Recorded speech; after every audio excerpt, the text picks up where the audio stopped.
1,000 people, because the risk that we take, and the questions I asked you about true and false, about your brokerage statement, and nobody wanted to think it's true, right? I don't know why you got a brokerage statement if you think that none of that, it could just be nothing more than a slip of paper. Okay, there are a lot of people, when this thing first came out, that thought the average Madoff investor was the wealthy, take advantage of the system type of person. The stereotype that the press put out initially was absolutely wrong. And what I'd like to do, by the way, for some of you, I've got a couple copies of our book. The book was, it's a compilation of 29 people, 29 individuals, my mom and I are two of them, that are telling our individual stories. What I'd like you to do, and I'll pass these out every week, is take home with you, read through, just pick one or two stories. When you come back in the next day, kind of tell me what you think about it. So for those of you that are interested, you certainly take a copy of this and bring it back with you for next week. I hope by the end of this course you're going to have a little different perspective of what the average investor really looked like, and you'll understand that this really could be you up here talking about this. December 11th, both in 2008 and 2010, significant. On December 11th, Bernard Madoff was arrested for creating and perpetrating the largest and longest running Ponzi scheme in the history of this country. Bernard Madoff was never caught. He went to his sons on December 10th and said to him, "Son, the whole thing is a total fraud. It's all been one big lie. I know you didn't know it. And by the way, you're going to have to turn me in. But could you give me a week? You give me a week to kind of get things together?" And his son said, "Oh my God, it's a fraud." And what do you see what the sons did before not knowing about this? Well, they didn't give him the week. And it's important that they didn't give him the week. They turned him into the FBI the next morning after consulting with their attorneys, and Bernard Madoff was arrested about 10 o'clock in the morning on December 11th. The reason that it's important that the sons didn't turn him in is this. Sitting in Bernard Madoff's desk were checks for $320 million. The last amounts of money that were left out of $20 billion that came in real money into his accounts. And Bernard Madoff had made out those checks to employees, preferred investors, friends, and family for their bonus checks for the year. It was being paid about 5 weeks early. And the sons were shocked that it was being paid 5 weeks early. And had he waited a week, those checks would have been cashed. And by turning him in right away, the FBI was able to seize those $320 million worth of checks, which comes back to the investors. And one more point before I leave this, by the way.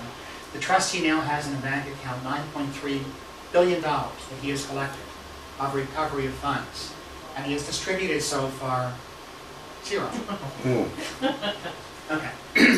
Except for his administrative expense. Yes, and how big is that? Well, there's reasons. We'll go into why. There's lawsuits. This thing will be litigated long after all of us are pushing up daisies. The Ponzi scheme affected tens of thousands of investors worldwide. I've since found out that it's really hundreds of thousands. It's somewhere around 200,000 worldwide. We'll probably never know the real number because a feeder fund is a mutual fund that has a lot of individual investors, and trying to get a handle around how many individuals is really interesting. Very few have been charged criminally, but there have been many civil suits on this, including the owner of the Mets. Mark Madoff, as I talked about, committed suicide December 11, 2010, exactly 2 years after his father was arrested.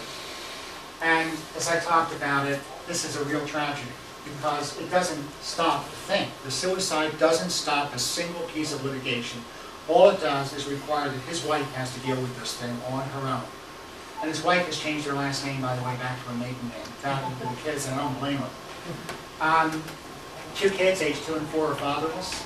Mark Madoff would have never spent a second in jail. We've been working with the U.S. Attorney's Office for 2.5 years, and it's very unlikely that criminal litigation, criminal lawsuits against the family members, other than perhaps Peter Madoff, would fail. At the base level, it's a financial crime. At least 2 human lives have led to suicide, and it's actually 4. We'll talk about that later. Mark Madoff's remains, by the way, were picked up by a representative of the Granbury Park Memorial Chapel on December 14th and cremated. There were no funeral services, no family members attended the cremation or services. And Madoff may have started this crime in the mid-1960s. You have to wonder, and I thought about this, 1960, his family went to work for this company in the 80s. If I had two sons, and I knew I was running a criminal enterprise, I would have kept them as far away from this thing as I possibly could. And he traps his sons into the business. It's astonishing. You just wonder what's going on through his mind and what he's thinking about in getting so many family members, both sons, a niece, his brother, all working at this firm. Amazing.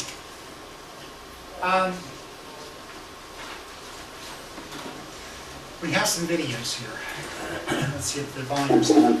Mark Madoff's death, the history of rule of suicide, raising more questions and answers as to what exactly Bernie Madoff told the meeting about their father's massive Ponzi scheme to cost so money, so much. Of course, Mr. Madoff is in jail for the rest of his life. You know, Gary, I know you have some thoughts on this. We watched, of course, an unfortunate series of events that occurred. Well, obviously, suicide was very tragic and tragic with all of the circumstances. You and I will never forget that day 2 years ago. In fact, I think I actually called you after I heard the news, and I think you were absolutely speaking to your call. Some of you and I had talked about for a decade. But I've got to tell you, what bothers me watching the non-business media coverage of this over the weekend, and this continued idea that the family didn't know. I worked in the money management industry, you know, for 2 decades.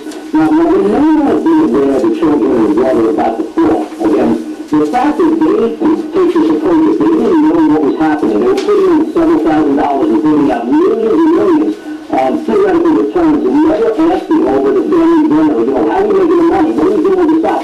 How are we getting the performance, especially when you're making off with that? It's ludicrous. It's bizarre. I'm not saying necessarily that they were complicit in the fraud, but simply the fact that they would never have asked the obvious question. You cannot put $100,000 into an account and take out $18 million out of the same account based on performance or theoretical performance. It doesn't make any sense. You know, you don't go to work every day and just assume that the money is being printed. It doesn't work that way. I mean, we're already assuming everybody, as he actually has to by the end here. It's been 2 years, but there's still fascination with the story. Of course, a very unfortunate turn of events this weekend. You know, I'm curious as to what your thoughts are. I think you actually met with Madoff right before the whole thing. Yeah. 2 weeks before the credit, when he was desperate for raising money. And he was close to cucumbers. I said, no, I wouldn't want that both of those guys.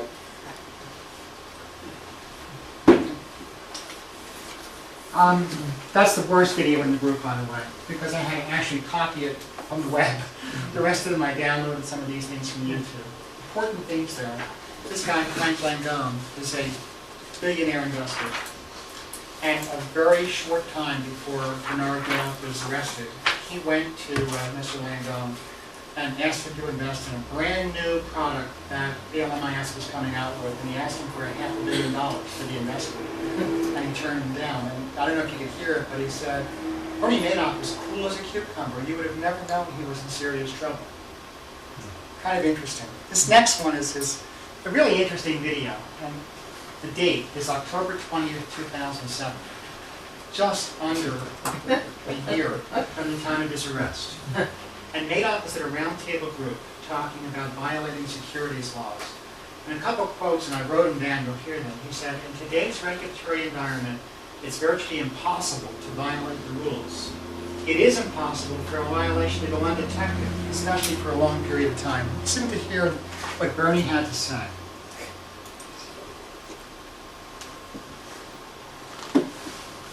You know, in today's regulatory environment, it's virtually impossible to violate rules. And this is something that the public really doesn't understand. And if you read things in the newspaper and you see somebody, you know, violate a rule, you say, well, you know, they're always doing this.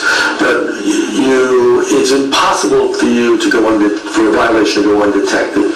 Certainly not for a considerable period of time. And when you consider the volumes of trading, the trillions of dollars of trading that go on, I mean, our firm, for example, alone, we trade in excess of $1 trillion a year. So, and that's one firm. You know, so you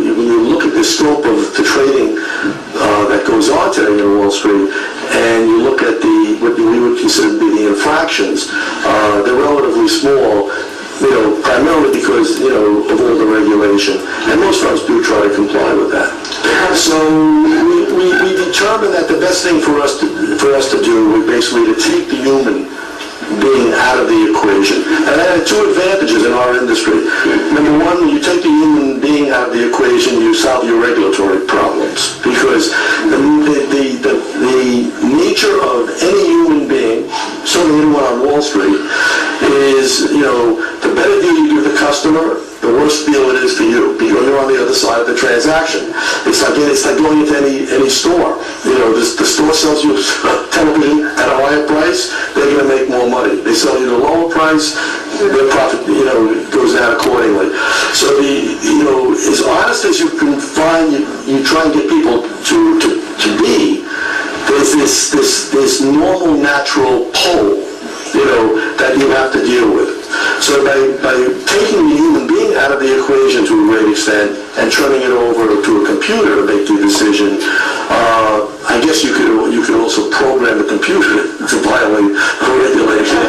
But we haven't gotten there yet. The issue is by taking the human being out of the factor and putting someone like Josh to go back and run all sorts of algorithms, and hope he can explain that to you, because every time he tries to explain it to anyone in the Madoff family, we walk out of the room after 15 minutes. But that, by doing that... Maybe we don't want him to do that. Exactly. By doing that, you were able to automate the process, and where today, just to give you an example of the scope of that, we were able to take an operation that had, probably going to ask me for a raise after this, where we had, let's say, 40 people, doing 300,000 transactions a day, which is what our normal transaction count would be. We have a team headed by Josh and 5 people? 6 people? Yes, 7. Okay, 7 people, handling that same thing that 50 people, might have been involved in.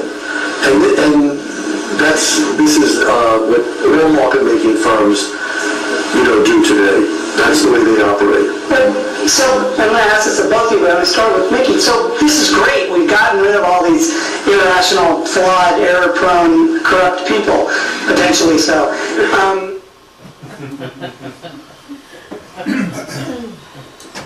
14 months before he was arrested.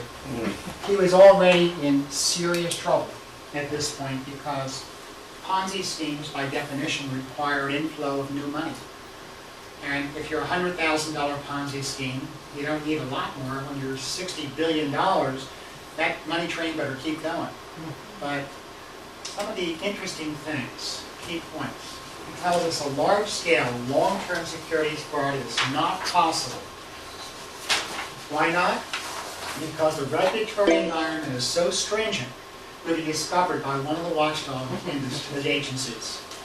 How about that? He has faith in the SEC. I just feel so much better knowing that he believed in these guys. He jokingly tells us, I guess you could program the computer to violate regulations. And that is exactly what he did. It's exactly what happened. And we'll go into that in some detail for how this thing really worked. And it's both ingenious and simple, and requiring the participation of a relatively small number of people.